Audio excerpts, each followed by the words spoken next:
ఓం శ్రీ గణేశాయ నమః. శ్రీమాత్రే నమః. శివాయ గురవే నమః. శ్రీకృష్ణ పరబ్రహ్మణే నమః. శ్రీరామాయ నమః. శ్రీ గురుభ్యో నమః. నారాయణం నమస్కృత్య నరం చైవ నరోత్తమం దేవీం సరస్వతీం వ్యాసం తతో జయముదీరయేత్. సచ్చిదానందరూపాయ విశ్వోత్పత్యాదిహేతవే తాపత్రయ వినాశాయ శ్రీకృష్ణాయ వయం నమః. మోహనవాణి ఛానల్ ద్వారా నారాయణ భట్టతిరి గారి ప్రణీతమైనటువంటి శ్రీ నారాయణీయ కావ్యాన్ని భక్తి శ్రద్ధలతో వింటూ ఉన్నటువంటి భక్తామ తల్లులకు తండ్రులకు మునుముందుగా నా యొక్క నమస్కారాలు. నిన్న మనం 12వ భాగంలో సృష్టి యొక్క విలాసాన్ని చెప్పుకున్నాం.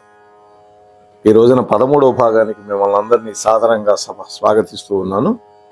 ఇందులో 10వ దశకు సృష్టి క్రమం, బ్రహ్మదేవుడు సృష్టి ఏ విధంగా చేశాడు, ఆ విధి మీదయన్ బలమునంది సృజించెను జీవదేహముల్ స్థావరముల్ కుజౌషధిలతా ప్రముఖంబుల జంగమములం దేవ మనుష్య జాతులను ధేను హయాది పశువ్రజము తానీ విధి కాక కంక బక క్రుధ్ర ముఖాఖిల పక్షిజాలము.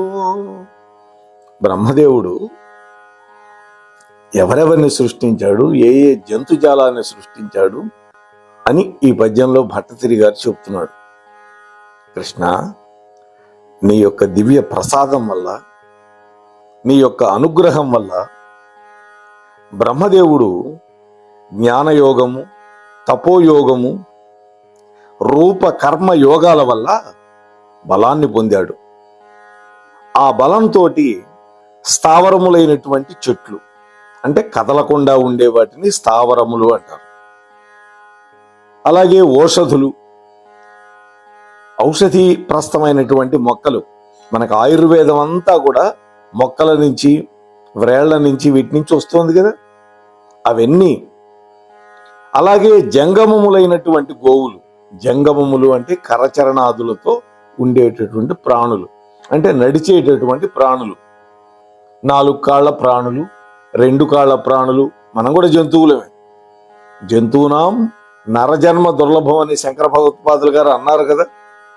కాకపోతే మనస్సు, బుద్ధి, జ్ఞానం ఉన్నటువంటి జంతువులం మనం. గోవులు, పశువులు, కాకులు, గద్దలు మొదలైనటువంటి పక్షి జాతులని, దేవతలని, చిట్ట చివరికి మనుష్యులను కూడా సృష్టించాడు బ్రహ్మదేవుడు. దేని వల్ల సృష్టించగలిగాడు? నీ యొక్క అనుగ్రహం వల్ల సృష్టించగలిగాడు.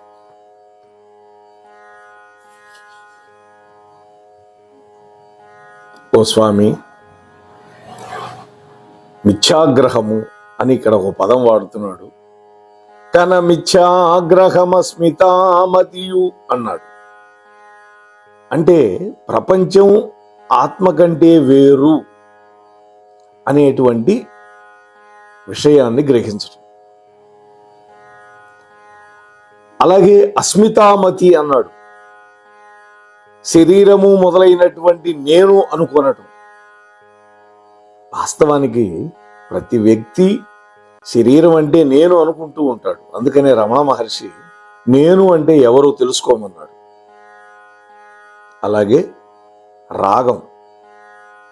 రాగము అంటే బలమైనటువంటి కోరిక. ధనము, దార, పుత్రులు, వీటన్నిటి పట్ల వాంఛ. అంతేకాకుండా భోగవాంఛ. అలాగే క్రోధం. ఎందుకు క్రోధం కలుగుతుంది? మన దగ్గర ఉన్నటువంటి ధనాన్ని ఎవడైనా అపహరిస్తే వాడి పట్ల మన కోపం వస్తుంది. భయం ఎప్పుడు కలుగుతుంది? భోగ్య పదార్థాలన్నీ అయిపోతూ ఉంటే అవి నశించిపోతున్నాయని ఊహించటం వల్ల ఒక భయంకరమైన భయం అనే జబ్బు ఆవహిస్తుంది. ఇక్కడ 5 చెప్పాడు. మొట్టమొదటిది మిథ్యాగ్రహం, అంటే ప్రపంచం ఆత్మ కంటే వేరు అనేటువంటి విషయం. ఆ రెండో విషయం అస్మితామతి అన్న, అంటే శరీరం నేనే అనుకోవటం. ఆ తర్వాత రాగం, ధనము మొదలైన వాటి పట్ల భోగవాంఛ, క్రోధం. ఆ ధనం ఎప్పుడైతే ఎవడైనా అపహరిస్తాడో వాడి పట్ల కోపం, భయం. భోగ్య పదార్థాలు అయిపోతాయి, నశించిపోతాయి అని ఊహించటం వల్ల భయం వస్తుంది. ఈ 5 విధాలైనటువంటి అజ్ఞాన కార్యాలను సృష్టించి, ఓ పరమాత్మ, బ్రహ్మదేవుడు ఇవన్నీ సృష్టించాడు. అయ్యో, తమో గుణము చేత ఇవెందుకు నేను సృష్టించాను అని ఎంతో పరితపించి ఆ పాపాన్ని శుద్ధి చేసుకోవడం కోసం, అజ్ఞాన నివృత్తి కోసం బ్రహ్మదేవుడు నీ చరణాలను స్మరించుకున్నాడు అంటున్నాడు. అప్పుడు నీ యొక్క చరణ ధ్యానము వల్ల బ్రహ్మదేవుడి యొక్క మనస్సు శుద్ధమైపోయింది. అంటే మన మనస్సులో గనక ఒక అపవిత్రమైనటువంటి భావన గనక పొటమరిస్తే అప్పుడు ఏం చేయాలి? భగవంతుడి యొక్క దివ్య నామాన్ని స్మరించాలి. అప్పుడు ఆ నామస్మరణ వల్ల, ఆ భగవంతుడి యొక్క చరణాల మీద భక్తి పెట్టడం వల్ల మనస్సు శుద్ధిపడుతుంది. ఇక్కడ బ్రహ్మదేవుడు కూడా విష్ణుమూర్తి యొక్క చరణ ధ్యానం వల్ల ఆయన మనస్సు శుద్ధమైపోయింది. అప్పుడు మనస్సులో 4 కుమారులు ఉద్భవించారు. వాళ్లే మానసిక పుత్రులు అని, బ్రహ్మ మానస పుత్రులు. వాళ్ళు సనక సనందనాదులు, అంటే సనకుడు, సనందనుడు, సనాతనుడు, సనత్ కుమారుడు. వీళ్ళెప్పుడూ పంచవర్షప్రాయులుగానే ఉంటారు. మహాజ్ఞానులు, గొప్ప తపస్సంపన్నులు. అంటే పరమాత్మ యొక్క పాదపద్మాల ధ్యానం వల్ల ఇటువంటి అద్భుతమైన 4 కుమారులను పొందగలిగాడు బ్రహ్మ మనస్సు నుంచి. వాళ్ళని సృష్టి కార్యం చెయ్యమని బ్రహ్మ పురికొల్పాడు. సహజంగా సృష్టిని పెంచమని కదా పరమాత్మ చెప్పాడు. అందుకని ఈ 4 కుమారులను కూడా సృష్టి కార్యం చేయమని అడిగాడు, పురికొల్పాడు. కానీ ఓ కృష్ణ, ఆ సనక సనందనాదులు నీ చరణార విందాల పట్ల భక్తి కలిగిన వాళ్ళై బ్రహ్మదేవుడి యొక్క ఆజ్ఞని అంగీకరించలేకుండా ఉన్నారు. చూసారా? అంటే బ్రహ్మదేవుడి యొక్క మనస్సులో నుంచి వచ్చినప్పటికీ వాళ్ళు పరమాత్మ యొక్క ధ్యాన తత్పరులు కాబట్టి ఈ తుచ్చమైనటువంటి సంసార సుఖాలు మాకు అక్కర్లేదు, ఈ సంసారం అనేది ఒక సాగరం, దుఃఖమయం, అందులో మేము ప్రవేశించము అనేటువంటి మాటని వాళ్ళు స్పష్టంగా బ్రహ్మకి చెప్పారు. అప్పుడు బ్రహ్మ ఊరుకుంటాడా? ఆయన కంచొమల్ ముడిచే కన్బొమల్ ముడిచే ఆగ్రహమై అది ఆపికొంటచేన్ నీ యొక్క భాగమయ్యట జనించే మృడుండెట నుండు నేను పేరేయది నాకటంచు నెగయించి ఎలుంగతడేడ్వ రోదనం చేయుట వాని రుద్రుడని నీరజగర్భుడు పేర్కొనెల్ హరి. రుద్రుడి యొక్క అవతారం గురించి చెప్తున్నాడు ఇక్కడ. తన ఆజ్ఞ పాటించలేదు అనేటువంటి కోపం వల్ల బ్రహ్మదేవుడి యొక్క కొనిబొమ్మలు ముడిపడ్డాయి. కోపం వస్తే కనుబొమ్మలు ముడిపడతాయి, ముఖం అంతా వికృతంగా మారిపోతుంది, ఎర్రగా కందగడ్డలాగా అయిపోతుంది. అప్పుడు బ్రహ్మదేవుడు ప్రయత్నపూర్వకంగా తన యొక్క కోపాన్ని ఆపుకున్నాడు, అణుచుకున్నాడు. కానీ ఆ కోపం వల్ల బ్రహ్మదేవుడి యొక్క కనుబొమ్మల నుండి నీ అంశ అయినటువంటి రుద్రుడు పుట్టుకొచ్చాడు. ఏడుస్తూ ఉన్నాడు ఆ పుట్టినటువంటి రుద్రుడు. అసలు రుద్రుడు అంటేనే రుజాం ద్రావయతీతు రుద్ర అని, మన దుఃఖాలను తాగేసేవాడు రుద్రుడు. అప్పుడు ఆ రుద్రుడు నమస్కరించి బ్రహ్మదేవుడికి, నేను ఎక్కడ ఉండాలి, నా చోటేమిటి, నా పేరేమిటి అని బిగ్గరగా ఏడుస్తూ ఉన్నాడు. అప్పుడు బ్రహ్మదేవుడు రోదనం చేయటం వల్ల అతడికి రుద్రుడు అనేటువంటి నామకరణం చేశాడు. అంటే బ్రహ్మ యొక్క భృకుటిలో నుంచి, లలాట స్థానంలో నుంచి కోపం వల్ల పుట్టుకొచ్చాడు. అందుకనే రుద్రుడు మహారౌద్ర అవతారంలో ఉంటాడు, ఎప్పుడు కోపంగానే ఉంటాడు. ఆ తరువాత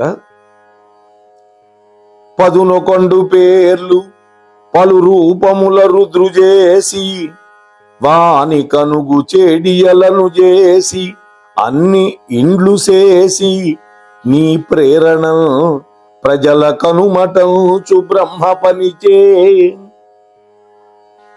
అప్పుడు బ్రహ్మదేవుడు అన్నాడు, బ్రహ్మదేవుడు సొంతంగా అనలేదు, విష్ణుమూర్తి యొక్క ప్రేరణతోటి ఏకరూపుడైనటువంటి ఆ రుద్రుడికి 11 పేర్లు పెట్టాడు. వాళ్లే ఏకాదశ రుద్రులు. అలాగే 11 మంది ప్రియురాండ్రలని అన్ని ఇళ్ళు అన్ని వాకిళ్ళు ఇచ్చాడు. అలా ఇచ్చి ఇక సంతానాన్ని కని ప్రజా సృష్టి చేయండి అని ఆజ్ఞాపించాడు. వాళ్లే ఏకాదశ రుద్రులు. ఆ ఏకాదశ రుద్రుల పేర్లు ఏంటంటే తలుచుకున్నంత మాత్రాన పుణ్యం వస్తుంది. అందుకనే పేర్లు కూడా చెప్పుకుంటున్నాం. మనువు, మన్యువు, మహాదేవుడు, మహాంతుడు, శివుడు, ఋతధ్వజుడు, ఉరురేతసుడు, భవుడు, కాలుడు, వామదేవుడు, ధృతవ్రతుడు అనేటువంటి పేర్లు. వీళ్ళ భార్యలు వరుసగా ధీవృత్తి, అశన, ఉమ, నియుత్తు, సర్పిస్సు, ఇడ, అంబిక, ఇరావతి, సుధ, దీక్ష, ఇవి వాళ్ళ పేర్లు. అలాగే ఈ ఏకాదశ రుద్రుల యొక్క నివాస స్థానాలు ఏంటంటే అవన్నీ మన శరీరంలోనే. హృదయం, ఇంద్రియాలు, ప్రాణాలు, వ్యోమం, వాయువు, అగ్ని, జలము, భూమి, సూర్యుడు, చంద్రుడు, తపస్సు అనేవి కొన్ని మన శరీరంలో ఉన్నాయి. కొన్ని పంచభూతాల రూపంలో ఉన్నాయి. కొన్ని సూర్య చంద్రుల రూపంలో ఉన్నారు కొంతమంది. తపస్సు చివరిది. ఇవన్నీ కూడా శ్రీమద్ భాగవతం 3వ స్కంధంలో చెప్పబడినటువంటి విషయాలే. 3వ స్కంధం సృష్టి కార్యం అంతా దాంట్లో చెప్పాడు. అదంతా విదుర మైత్రేయ సంవాద రూపంలో ఉంటుంది. అప్పుడు రుద్రుడు సృష్టించినటువంటి ఆ రుద్రుని చేత స్త్రీల యందు కలిగినటువంటి సృష్టి వృషభ వాహనం, భస్మాంగరాగం, ఖట్వాంగం. ఖట్వాంగం అంటే మంచం కోళ్ళలాగా ఉంటుంది.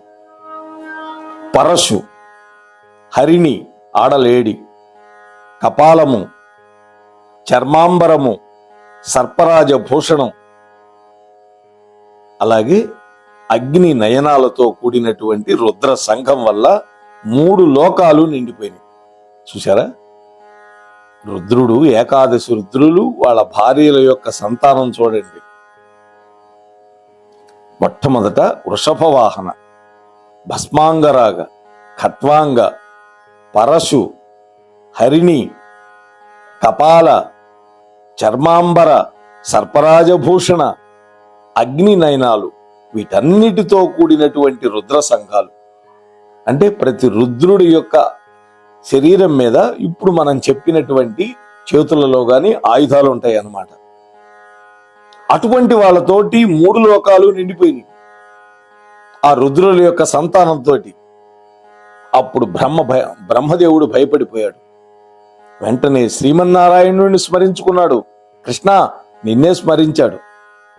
అప్పుడు నీ ప్రేరణ వల్ల ఇలాంటి భయంకర సంతానాన్ని సృష్టించద్దు, లోకానికి మంగళకరమైనటువంటి తపస్సే చెయ్యి నువ్వు అని విష్ణుమూర్తి ఆజ్ఞాపించాడు బ్రహ్మదేవుణ్ణి.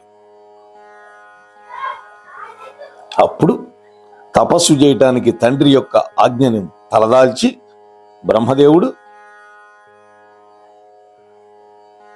రుద్రుణ్ణి ఆజ్ఞాపించాడు. ఏమని? ఓ రుద్ర, నువ్వు తపోవనంలో ప్రవేశించి శాంతి చేయి, ప్రపంచానికి లోకానికి శాంతి కలిగించు. ఆ తరువాత సృష్టి కార్యంలో రసజ్ఞుడైనటువంటి ఆ బ్రహ్మదేవుడు ఏ విధంగా సృష్టి చేస్తాను అని ఆలోచిస్తూ మొదలుపెట్టాడు. అంటే తనలో నుంచి ఉద్భవించినటువంటి రుద్రుడి యొక్క సంతానం వల్ల లోకాలన్నీ అతలాకుతలమైపోతున్నాయి. అటువంటి భయంకరమైన సంతానం వాళ్ళు. అందుకని విష్ణుమూర్తి యొక్క ప్రేరణ వల్ల అలాంటి వాళ్ళని ఎందుకు కన్నావని అంటే అప్పుడు రుద్రుడిని తపోవనానికి వెళ్ళమని ఆజ్ఞాపించి ఆ తరువాత ఎటువంటి సంతానాన్ని వృద్ధి చేయాలి అని ఆలోచిస్తూ ఉన్నాడు. చూడండి, అలా ఆలోచిస్తూ ఉన్నటువంటి బ్రహ్మదేవుడి యొక్క శరీరంలో నుంచి మరీచి మొదలైనటువంటి 10 మంది పుత్రులు పుట్టుకొచ్చారు. ఆ మరీచి మనస్సు నుండి అత్రి పుట్టుకొచ్చాడు. నేత్రముల నుండి అంగిరసుడు పుట్టాడు. ముఖము నుండి క్రతువు అనేటువంటి వాడు పుట్టాడు. హస్తాల నుండి పులహుడు పుట్టాడు. నాభి నుండి పులశ్చుడు పుట్టాడు. చెవి నుండి భృగు పుట్టాడు. చర్మం నుండి వశిష్ఠుడు పుట్టాడు. ప్రాణాల నుంచి దక్షుడు పుట్టాడు. బొటనవేలి నుంచి నారద భగవానుడు పుట్టాడు. ఆ విధంగా పుట్టి మీ చరణాలకు దాసుడైనాడు కృష్ణ.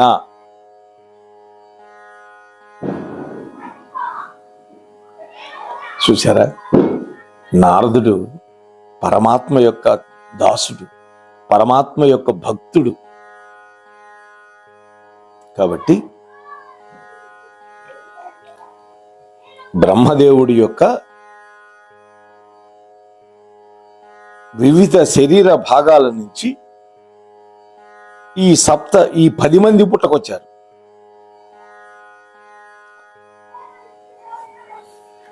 వాళ్ళంతా సృష్టి కార్యం చేయటానికి నిర్దేశింపబడ్డారన్నమాట. ఆవల ధర్మముక్షులను ఆతడు కర్దమునంత మీద వాగ్దేవి సృజించి కామ వికృతింబడే నేలినవారు తెల్పగా నా విధి దక్షుడు సనకుడాదిగనందరు బోధసేయ సద్భావమునందే అంత ఎదబమ్మిన చీకటి ఎల్ల మాయగన్. ఓ కృష్ణ, బ్రహ్మదేవుడి యొక్క కుడి రొమ్ము నుండి ధర్ముడు పుట్టుకొచ్చాడు. అలాగే నారాయణుడు కూడా పుట్టుకొచ్చాడు. నరనారాయణంలో నారాయణుడు. ఆ ధర్ముడు మృత్యువుని పృష్ఠభాగం నుండి సృష్టించాడు, వెనక భాగం నుంచి. కాముడు హృదయంలో నుంచి వచ్చాడు.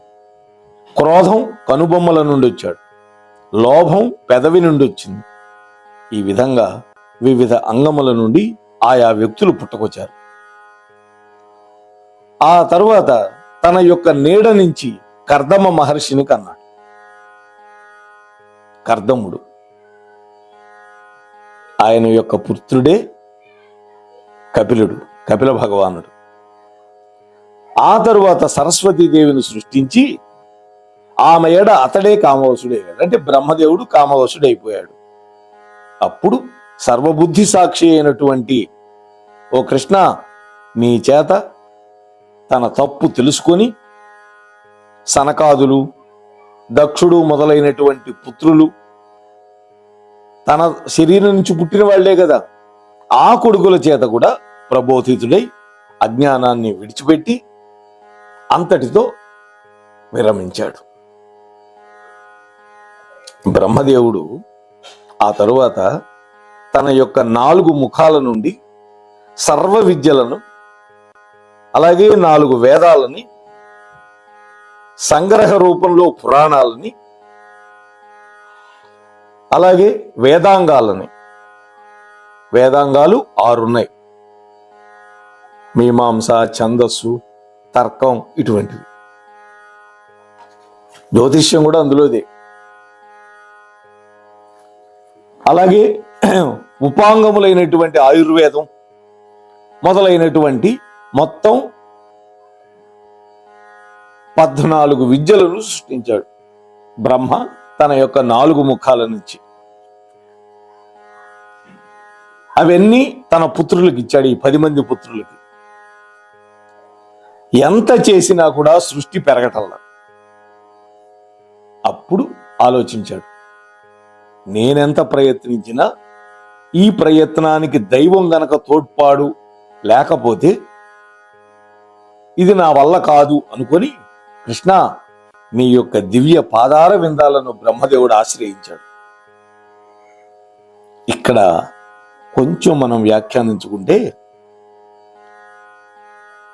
సర్వ విద్యలు బ్రహ్మ యొక్క ముఖాల నుంచి వచ్చినాయి అన్నాం కదా, అందులో ప్రత్యేకంగా పురాణాలు కూడా చెప్పాడు.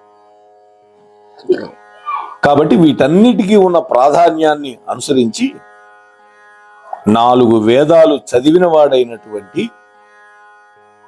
గొప్పవాడైన పురాణముల యొక్క వైభవాన్ని గనక తెలియకపోతే అతడిని చూసి ఇతడు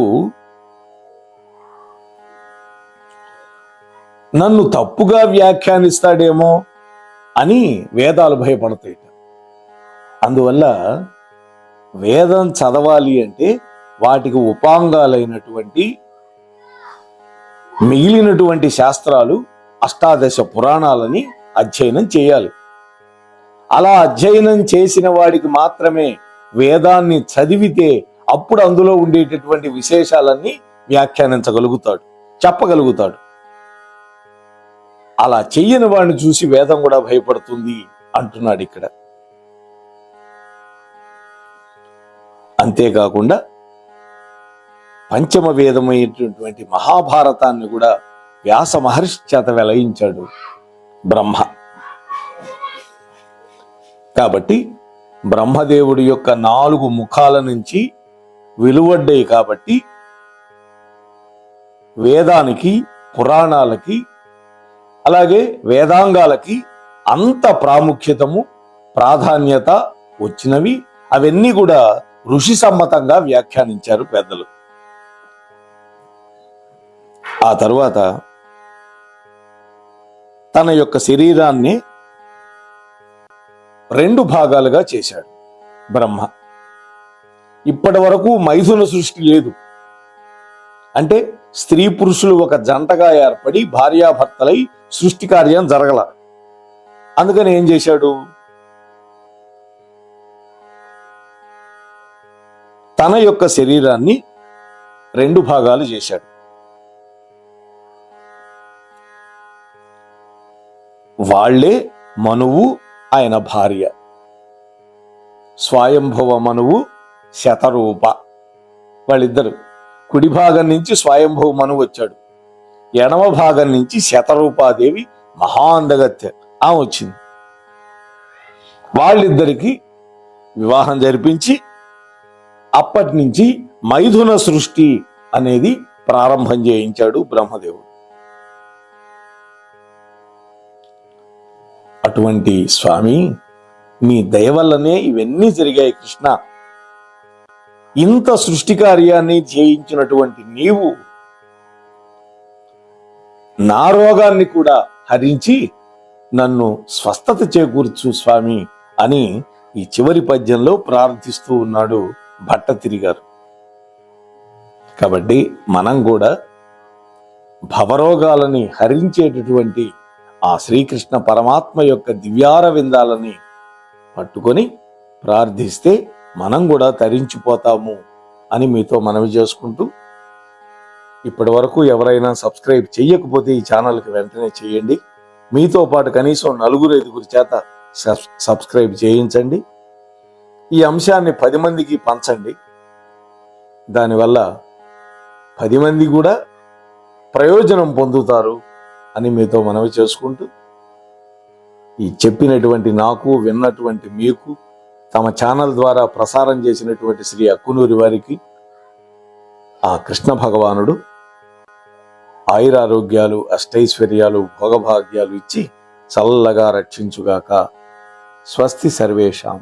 మోహనవాణి తెలుగు పాడ్కాస్ట్ వింటున్న శ్రోతలందరికీ హృదయపూర్వక ధన్యవాదాలు. వినండి, వినిపించండి, వింటూనే ఉండండి. మోహనవాణి తెలుగు పాడ్కాస్ట్ మీరు వింటున్నారు. మోహనవాణి. మన మోహనవాణి కార్యక్రమాలు మీకు నచ్చినట్లయితే వెంటనే ఒక లైక్ చేయండి, అలాగే కామెంట్ చేయండి, ఎక్కువ మందికి షేర్ చేయండి. సబ్స్క్రైబ్ చేసుకోకపోతే వెంటనే మన ఛానల్కి ఇప్పుడే సబ్స్క్రైబ్ చేసుకోండి. ధన్యవాదాలు.